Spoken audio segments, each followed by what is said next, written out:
Annually, there's usually flood alerts, warning about impending floods in vulnerable areas across the country. Now, these alerts and predictions are expected to be put into consideration for authorities concerned to take proactive measures to mitigate the devastating effect of flooding that usually wreaks havoc across communities.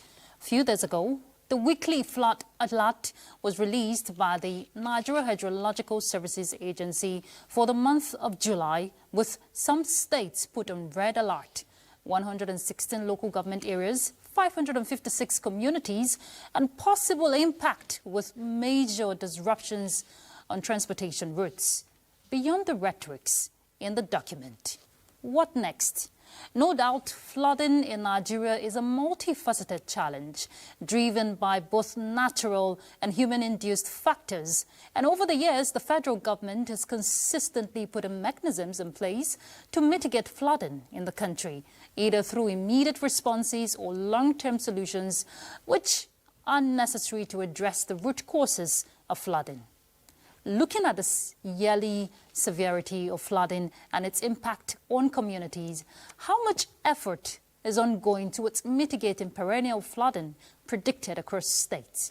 Well, tonight, our focus is on flood fury. Can Nigeria find a solution?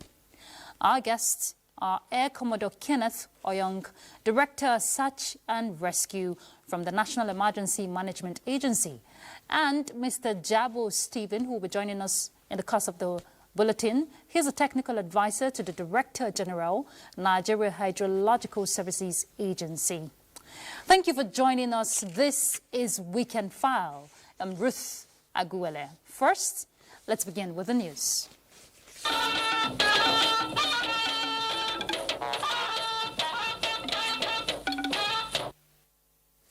President Bola Tinubu has departed Rio de Janeiro after attending the 2025 BRICS summit hosted by Brazil. The presidential 001 flight took off from the Galeão Air Force Base, Rio de Janeiro, at about 1 p.m. Brazilian time. The president, who was invited on account of Nigeria as a partner country by the Brazilian president Luiz Lula da Silva, addressed the gathering on the first day of the summit of heads of state and government of the emerging economies in the world. He called for a re-evaluation of the current global governance structure and the financial and healthcare systems, urging greater equity and inclusion for low-income and emerging economies, particularly in Africa. Nigeria became the 9th partner country of BRICS in January 2025, joining Belarus, Bolivia, Cuba, Kazakhstan, Malaysia, Thailand, Uganda, and Uzbekistan. President Tinubu departed Nigeria on June 28 for St. Lucia, where he established a formal bilateral relationship with the host country and the Organization of Eastern Caribbean States. And when we turn our attention back home, we're hearing the Ministry of Solid Minerals Development is set to unveil new strategies aimed at transforming the sector into a key driver of economic diversification, job creation, and national development. Minister of Solid Minerals Development, Dele Alake, stated this at the 2025 ministerial retreat with the theme Enhancing Performance, Strengthening Accountability, and Fostering Innovation in the Solid Minerals Sector, held in Abuja. And told us that they do not pay VAT. And when we calculated their VAT liability, it's running into an excess of 12 billion naira. Through innovations and ideas, we can galvanize our mineral wealth to transform lives, create jobs, curb insecurity, and generate revenue and foreign exchange source for this great country. We are taking a cue from the resolute stance of the president. Our hands are on the plow and there's no looking back. Ultimatum, deadline. After 1 week, any departmental file that does not come to me, that was coming to me before, and I don't see again, the head of that department better look elsewhere. Germany has reaffirmed its commitment to the recovery of Nigeria's northeast by funding the second phase of a UNICEF World Food Programme Resilience and Peacebuilding Programme with 20 million euros. The initiative builds on the success of its first phase, which supported over 150,000 people, including children, pregnant women, and food-insecure households in Borno and Yobe states. UNICEF Nigeria representative Christian Mondati emphasized the program's impact on improving the well-being of children and women, noting northeast Nigeria's harsh conditions. In other news, the Nigerian Air Force is to reduce its personnel housing deficit by 50% before the end of 2025, with both serving and veterans' welfare gaining top priority for optimal performance. The Chief of the Air Staff, Air Marshal Hassan Abubakar, stated this at the second quarter Veterans Parley at the NAF Conference Center, Abuja. Defense correspondent Olajide Bello reports. Another opportunity to Jojo, but not to war for veterans of the Nigerian Air Force. Aside the nostalgic memory recounting, it was time for the business of the day. The reason for the gathering is to first attend to the health needs of the veterans and how to sustain a healthy living after service, as well as to ensure constant engagement with a view to draw from their wealth of experience to move the Nigerian Air Force to enviable heights. Veterans desk officers have been appointed at all units to identify and respond to veterans' needs. Additionally, steps are being taken to re-engage retired personnel and explore available welfare opportunities for them and their families. It is a deliberate, strategic engagement designed to foster community, deepen institutional memory, and preserve the values that have shaped the Nigerian Air Force over the years. Although they came with loads of burden associated with post-service life, the parley has lifted a lamp of hope for a renewed beginning. And so we want the welfare to be taken care of. And I know that this government of hope, of Tinubu, is ready to take care of them. Our prayer that the Veterans Federation of Nigerian Bill pass through. With the Veteran Federation of Nigeria bills killing second reading at the National Assembly, there is surely light at the end of the tunnel for these veterans. Olajide Bello, NTA News. The House of Representatives Committee on the Review of the Constitution of the Federal Republic of Nigeria 1999 as amended has collected submissions of people of the Northeast Center during a public hearing in Gombe State. Emmanuel Akila reports. An opportunity for Nigerians from the Northeast sub-region to make input to the bills at the floor of the House of Representatives as Nigeria embarks on another constitution review. The Constitution under 62 empowers the Parliament to periodically review the laws of the land, particularly the Constitution, so that it will be an all-inclusive document. This public hearing, therefore, is not just a procedural exercise, but a democratic imperative. For those of you who are proponents of restructuring, by the time you hear devolution of powers, you begin to think that your prayers are being answered slowly. Most of the presentations of memoranda in the Northeast Zone A states are agitations that have been presented in previous constitution reviews, but were not successful. Tagum's state actually is a movement that has been old, right from 1981. So we keep on struggling. In terms of economic development, agriculture, and everything that you can think of to make up a local government. Independence of the judiciary cannot be attained without full judicial autonomy. 13 thematic areas sum up the memoranda and presentations made during the public hearing in Gombe. Emmanuel Akila, NTA News. A 3-day youth engagement program on digital literacy has been held in Duse, the Jigawa state capital, with the theme Empowering the Next Generation.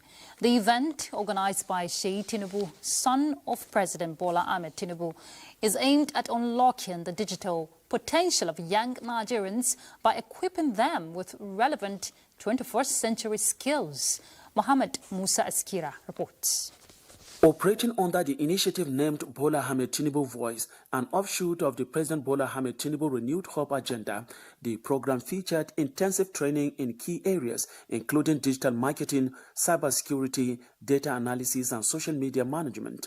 Stakeholders at the event expressed optimism that empowering the youth with digital skills and seed capital will pave the way for self-reliance and sustainable economic development. It's an introduction, and we will continue teaching them online. This 2 days program is just an introduction. We will create a platform which they will continue learning it, you understand? And this is something that we will continue doing.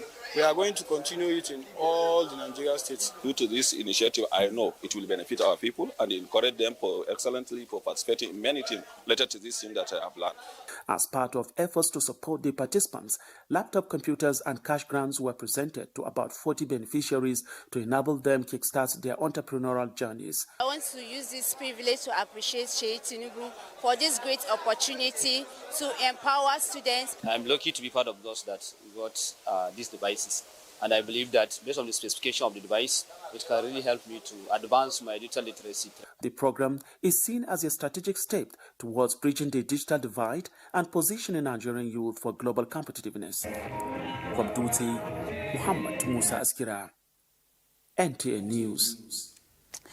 So, the rains are here and flooding, as predicted, is it's inevitable rather.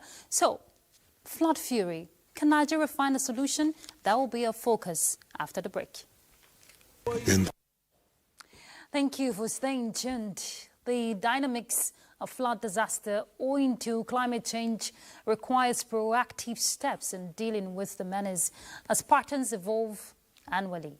Nigeria has been grappling with the dire consequences of this phenomenon, which has given rise to a series of innovations and strategies to mitigate the trend. However, there are questions which remains. Does Nigeria have a lasting solution to break the cycle of yearly flooding that has turned life into a living nightmare, especially for residents in flood-prone areas? Well, our correspondent, Ilyasu Ali Yakubu, beams the spotlight on efforts by the National Emergency Management Agency to find a solution to the perennial flooding in the country. Task of mitigating disasters does not rest solely on the National Emergency Management Agency. In this regard, the Nigerian Hydrological Services Agency, NISA, has released a graphic illustration on the weekly flood alert in July 2025 to alert all intervening agencies, states and local communities on the possible imminent danger of flood devastation. The National Emergency Management Agency, NEMA, has over the years adopted strategies based on the yearly predictions to reduce the impact of flooding on the people.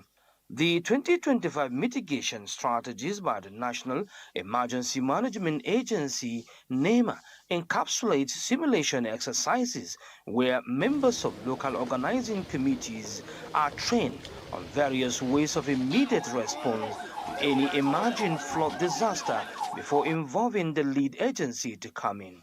Today, we're simulating a crisis so that we're better prepared to save lives when it becomes a reality. Let me reiterate that preparedness saves lives. Experts believe that if these new strategies are followed with strict adherence, the management of disasters in Nigeria will be more efficient. In Abuja, Ilyasu Ali Yakubu, NTA News. And reports say geographical factors, inadequate infrastructure, and human activities are factors that make flooding in Lagos State inevitable, particularly in vulnerable areas during the rainy season. Stakeholders believe more private sector involvement and advocacy programs on climate change would go a long way in changing the harrowing experiences of residents and businesses. Larry Belay reports.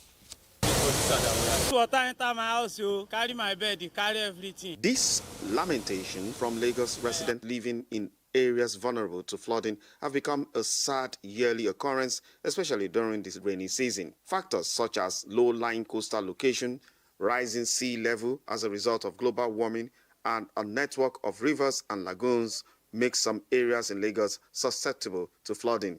Despite this, Lagos state government is intensifying efforts to improve infrastructure that can help address floods, community engagement, and sensitization.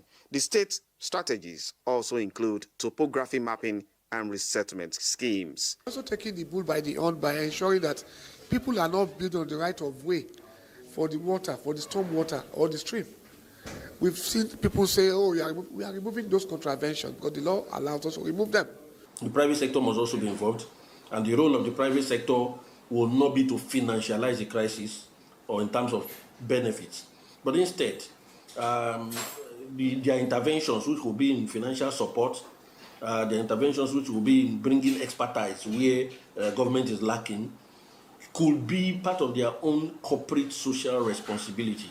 For Lagos state government, constant community engagement remains key to changing negative attitudinal disposition to the environment and enlightening Lagos residents about climate change and its impact. In Lagos, Larry Bilayi, NTA News. All right, let's delve into the conversation we have in the studio. Air Commodore Kenneth Oyong. He's the Director, Search and Rescue from the National Emergency Management Agency. Thank you very much for joining us, Air Commodore. Thank you very much, Ruth. Good evening, Nigerians. It's a pleasure to be here once again. We're glad to have you. And we'll also have Mr. Stephen Jabo. He's a technical advisor to the Director General, Nigeria Hydrological Services Agency. Thank you very much for joining us, Mr. Jabo. Thank you for having me, and good evening, our viewers. We're pleased to have you, and I'll just start with you, Mr. Jabo, right away. Going by the weekly, or should I say monthly, flood prediction by the agency, talking about NASA now, you brought out states that will be impacted. You brought out the impact, the severity, and of course, recommendations. What is expected to be done with these documents, especially by disaster managers? Thank you very much. The Nigeria Hydrological Services Agency, in fulfillment of its mandate of flood forecasting and issuing of early warning, comes out with what we call annual flood outlook, since after the devastating flood of 2012. From that year, 2013, the agency began to publish the annual flood outlook for the country. Now, this annual flood outlook gives detailed flooding scenario that is expected in the country from the month of April to November. This publication also gives the magnitude of the flooding that are expected to happen, the time it is expected to happen, and the locations that the flooding are expected to happen. Now, if you all recall, this year, the 2025 annual flood outlook was unveiled by the Honorable Minister of Water Resources, Engineer Professor Joseph Talumin Utsev, on the 10th of April 2025 at the Abuja Continental Hotel. Now, the highlight of that flood outlook for this year were that about 1,249 communities in 176 local government areas in 30 states plus FCT falls within the high flood risk areas. Similarly, more communities in more local government areas in 36 states and FCT also falls within the moderate flood risk areas. Now, flooding has been a perennial problem in Nigeria, and it is not as if we cannot find solutions to it. There are solutions to it. The question is, if you want to find solution, permanent and endurable solution to a recurrent problem, first of all, you have to know what causes that problem. Now, flooding is caused by a combination of factors, both natural and human activities. Indeed, Mr. Jabo, these factors have been there. And I must commend the agency, for this timely flood-focused, innovation, looking at, specifics and also community-based assessment, which brings me to Air Commodore.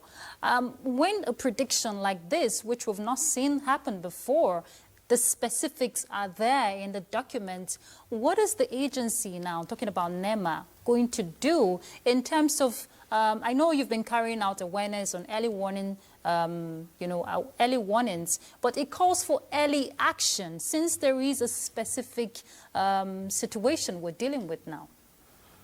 Okay, thank you very much once again, Ruth. Before I go ahead, let me on behalf of my DG, Mrs. Zubaida Umar, extend our sympathy to communities, families across the country, especially in states like Kogi and Kebbi, who have suffered the devastating effects of flood. And I want to assure you that the federal government of Nigeria, through the National Emergency Management Agency, in collaboration with your various states, will continue to work around the clock to ensure that you get the needed support to get back your means of livelihood. Now, having said that, I want to state that immediately the NISA sends out their annual flood outlook, NEMA immediately goes into preparations like you observed by sending, first and foremost, the DG communicates this message to the various states, highlighting the communities that are going to be affected, depending also on the severity of the flood. Immediately that is done, the NEMA Department of Disaster Risk Reduction goes out, sensitizing the public on what they need to do, especially those whose settlement is around areas that are going to be flooded. And subsequently, the Department of Search and Rescue, where I belong, as part of our flood preparedness exercise, the DG NEMA emphasized that this time around we must ensure that those at the receiving end of this flood, that is the families, must be carried along in preparations against this flood. So that's why this time around we conducted flood simulation exercises. We started with one in Odekwe community in Ogbaru local government area of Anambra State. From there we moved, of course, to Wudil local government area in Kano State. During these simulation exercises, we engage with the communities, we engage with families, we engage with them to see their level of preparedness, their protocols, their procedures. We want to see their communication system, their lines of communication. We want to see the emergency items which they are put in place to ensure that they are ready for this flood. Because no matter what we do, although my colleague has said that floods can be prevented, but I want to say that it is relative. There are some states that are along the coast. As the water levels continue to rise around the world, as the ice in the glaciers continue to melt, water levels will rise, rains will continue to fall. Yeah. And as such, those states along the coastal region will continue to experience flood. Well, so far, this is what NEMA is doing to ensure that we alleviate the suffering of Nigerians as much as possible. We also go as far as providing relief materials to the affected communities. Just on Friday, the DG NEMA was in Kebbi State, where she presented relief materials to victims of flood in Kebbi State. Okay. Yes, these are part of the... Yes, these are strategies post, that is after the disaster. What is the response you're getting going by your early warning signals? Very briefly. Right. When we get these early warnings, first and foremost, we usually prefer that these communities that are identified, we usually prefer that they relocate to higher grounds. But we know the situation in Nigeria. Most communities, most people will tell you that they cannot afford to leave their immediate vicinity and move to higher grounds. They cannot afford land on higher grounds. So in that case, what do? We continue to advise them to take mitigating measures, to take preventive measures, and we also engage with stakeholders. Recently, we learned that the Niger Delta Development Commission built what is known as a safe house in Yenagua, Bayelsa State. The safe house is a place where, when flood comes in, so members of the affected communities move to this safe house where they are able to stay there, keep them away from the flood until when the waters recede before they can go back to their various communities. So these are measures that are being put in place to ensure that families overcome this flood. And as much as possible, the aim of our simulation exercise with the communities is to build community resilience, to ensure that the communities are able to withstand the effects of this flood and get back to their means of livelihood as soon as possible. And talking about resilience, we're seeing NICER taking that bold step to, see that Nigeria surmounts this challenge. We'll pick up with the conversation. Mr. Jabo, we'll be right back after this break. Thank you for staying with us. The Bayelsa State government, through relevant ministries and agencies we hear, have kick-started clearing and opening of drains and canals within the state as part of mitigation measures in response to NIMET's warning of possible flooding in the state. Aya Prezi reports. As the rains are here again in full torrents, with the likelihood of possible flooding perennially experienced in the state, mitigation efforts are no doubt expected.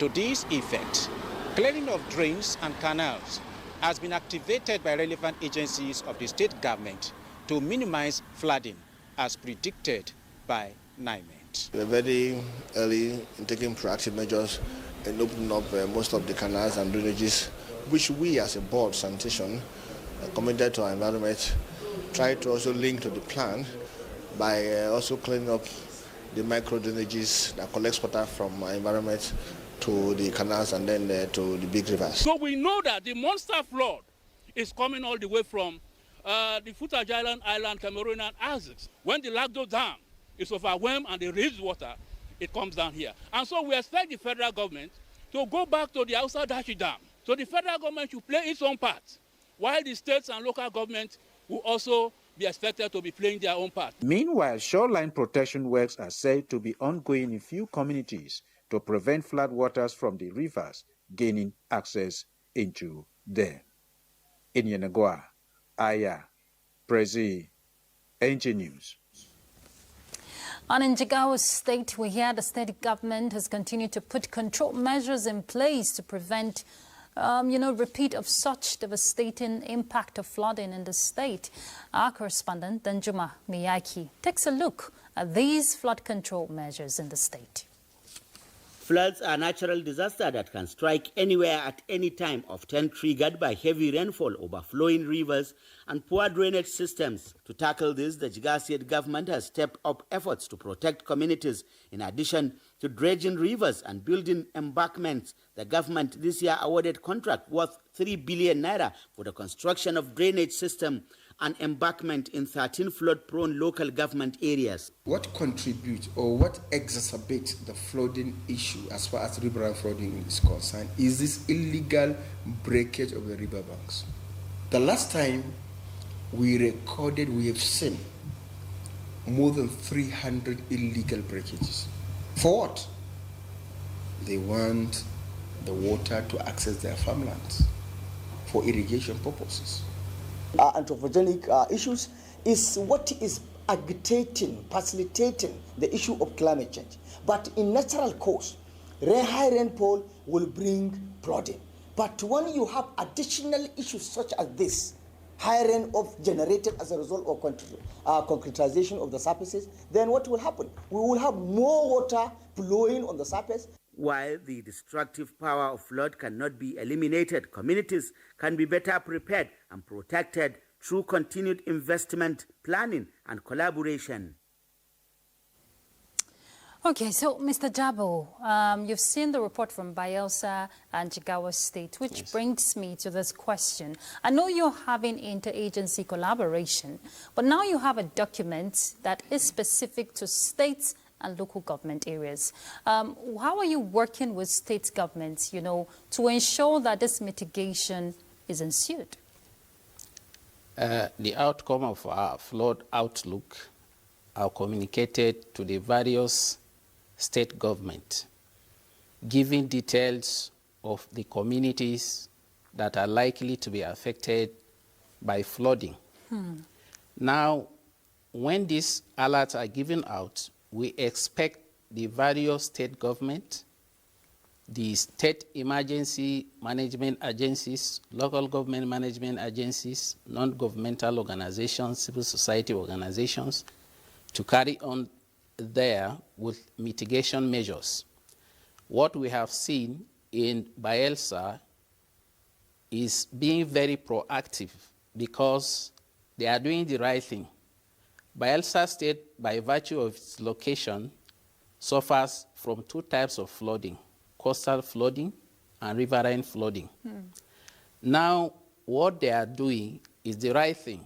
And in addition to that, we expect the dredging of the river, because the River Niger and Benue, with its tributaries, flows into Bayelsa and ultimately into the Atlantic Ocean. Because of the flat topography of Bayelsa State, the flood waters find it difficult to easily drain off. So the solution, in addition to what they are doing, is to create safe flood corridors where those that are vulnerable to flooding will be evacuated and kept there. Construction of more drainage systems. They are expected to do that. And again, the silting or dredging of the rivers so that the water carrying capacity of the rivers will be enhanced. Now, in Jigawa State, Jigawa suffers particularly from 4 types of flooding: riverine flooding, flash flooding, urban flooding, and dam water release. Similarly, because of the terrain of Jigawa State is a flat terrain, you go there, you see that there are a lot of wetlands that have been developed. Year in, year out, we have seen how roads and bridges were cut in Jigawa State, farmlands submerged. So the mitigation measures that are expected to be taken in Jigawa State, because I recall the Director General of NISA, including myself, we paid a courtesy call on the Governor of Jigawa State to follow up on the issue of flood mitigation in the state. And one of the area of collaboration is that we are embarking jointly with the Jigawa State government as well as Kogi State government on National Flood Insurance Program. Because every year, some specific communities, they suffer the impact of flooding.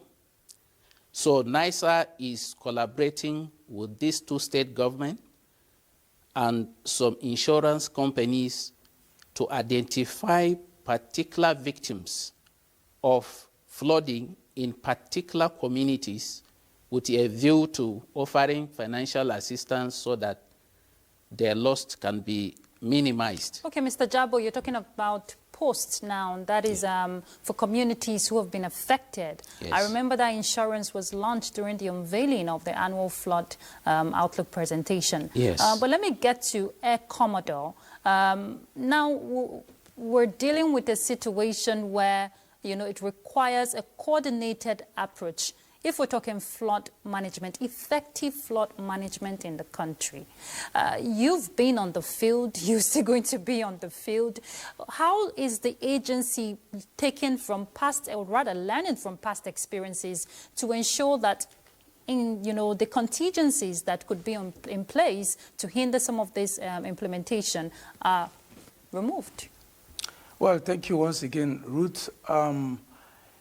In the past, for some time now, we observed that we have been conducting mainly tabletop simulation exercises. By tabletop simulation exercises, I mean that we come together as stakeholders, NEMA and its stakeholders, we simulate a flood disaster scenario, and each of us read out our responsibilities and get ourselves acquainted with them without actually going to the field to put what we have read into practice. So presently, the DG NEMA has insisted that we must go to the field and ensure that we engage with the communities. And like they say, practice makes perfect. Yeah. And that's why the difference this time around is that we are going down to the states. We have been to Jigawa, and I want to use this opportunity also to appreciate the government of Jigawa State for what they are doing. Because during our simulation exercise in Kano, the Jigawa State Emergency Management Agency were present. We ensured that all of them, the states that are along the banks of River Kano, all of them were present, during which we engaged with them, telling them how to mitigate the impacts of flood. And of course, they outlined the effort that Jigawa State government is doing, the effort they are putting in to ensure that the effects of flood are mitigated. And we encourage other state governors, to put in same effort. Desilting of the rivers. Most of rivers that are going down are carrying a lot of debris. As these debris continue to gather, the water becomes wider and push into the hinterland, displacing people. So what NEMA is doing is to ensure that we enlighten the state governors that they should carry out this desilting of the rivers to ensure that the depth is improved so that the water channel can, of course, gain enough depth without expanding outwards and creating flood. Furthermore, we engage with the families. What we have observed also is that whenever we are training, the family or the individuals who are most affected are not carried along. So we ensure that... Why is that, Commodore? Well, sorry. It's easier to do it at the higher level. We sit in our various offices in headquarters in Abuja. We invite stakeholders, discuss with them.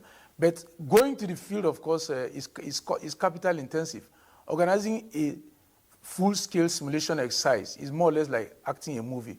You have to get these stakeholders, of course, to get to the field. We have to move community leaders. We have to engage the divers. We have to engage the local boat owners. We have to engage everybody and bring them out. We have to engage, organize technical sessions with them. Of course, during all this period, you need resources, to mobilize all these people. These are part of the things that NEMA is doing to ensure that the family are carried along. Furthermore, we also go as far. Recently, the DG NEMA dispatched 3 mobile intensive care units to Owerri, Kaduna, and Uyo. All these are efforts geared at ensuring that, our various offices that are in the field get the equipment they need to ensure that they meet the needs of the communities that they are serving. Indeed, preparedness, mitigation and response can only happen with a collaborative approach. Mr. Stephen Jabo, I'm afraid we have to leave the conversation there, but of course not the advocacy, because we'll continue to speak about this issue. Thank you very much, Mr. Stephen Jabo. He's the technical advisor to DG NISA, and also Air Commodore. Thank you so much for joining us on Weekend File. I wish you both, talking about the agencies, the best. We'll continue to monitor our development. Let's take a break. We'll be back. Welcome back. On the global scene, AU marks African Anti-Corruption Day with a charge on all member states to reinforce human dignity in their anti-graft strategies. And investigation into Air Indian crash has revealed fuel was cut off for both engines of the airplane. Let's get details from Charles Alpha. The 2025 African Anti-Corruption Day is commemorated under the theme, Promoting Human Dignity in the Fight Against Corruption. The commemoration held annually on 11 July aligns this year with the overarching AU theme, Justice for Africans and People of African Descent through Reparations.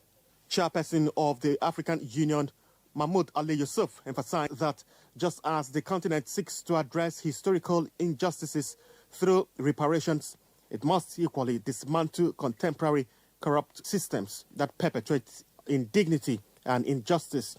Elsewhere, investigation into Air India crash has revealed fuel control switches to the engines of the Air India flight that crashed shortly after takeoff, killing 260 people, were moved from the run to the cutoff position moments before impact, a preliminary investigation report said on Saturday.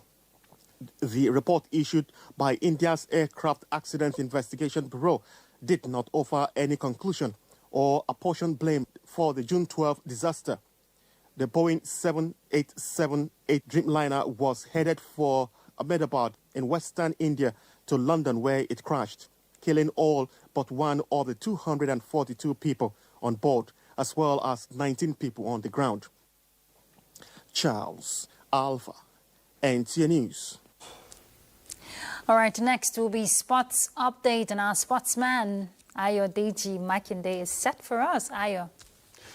Thanks so much, Ruth. Let's begin with basketball, where Nigeria's D-Tigress dunked off on a winning note in their first game at the FIBA Under-19 World Cup with a 93-88 point victory over China in the tournament ongoing in the Czech Republic.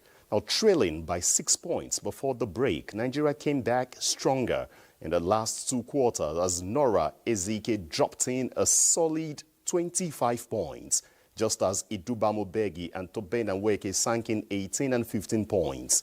Nigeria take on Canada on Sunday before Portugal on Monday. Isaac Ogundare and Obianuka Tochukwu have emerged overall champions in the male and female category of the inaugural Engineer Habu Gumel Olympic Marathon Walk held in Abuja as part of activities marking Nigeria Society of Engineers Week.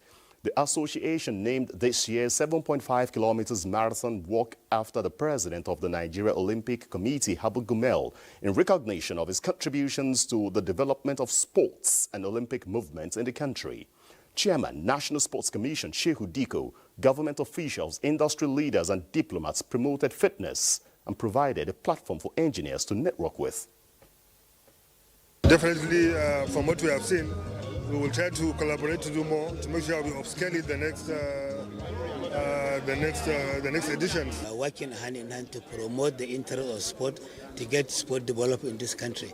You can imagine the input, what he has contributed to the Nigerian Society of Engineers in terms of intellect, in terms of finance, and in terms of his time and value and all of that. So we thought that we should honor him. Let's go over to England, where Ige Swiatek produced a stunning display in the Wimbledon women's final, securing a 6-love victory over Amanda Anisimova to lift the first title at the All England Tennis and Croquet Club in just 58 minutes. It was the first time in Wimbledon's women's final since 1911 that the opposing players failed to register a point, with Swiatek masterful on centre court against a stunned Anisimova, who committed 28 unforced errors. The victory is Swiatek's first trophy since the French Open triumph of 2024 and the sixth major title of her career. And we'll move over to football, where PSG coach Luis Enrique has urged his team to round off the best season in the club's history by winning the FIFA Club World Cup, but warned them not to be complacent against Chelsea.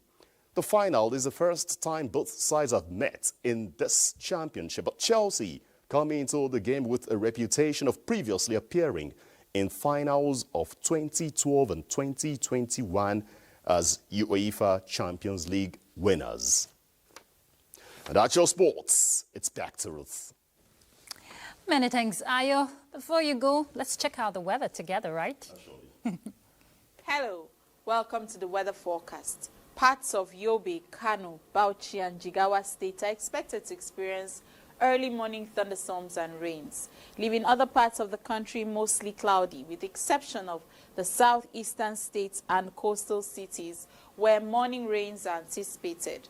Progressing into the day, our models are indicating rainfall activities in parts of the southern region, particularly the coastal cities, the southeastern states, including parts of Kogi, Benue, Nasarawa, Plateau, Niger, while isolated thunderstorms are anticipated in the northern region. Stay with us for the temperature forecast. Enjoy your Sunday.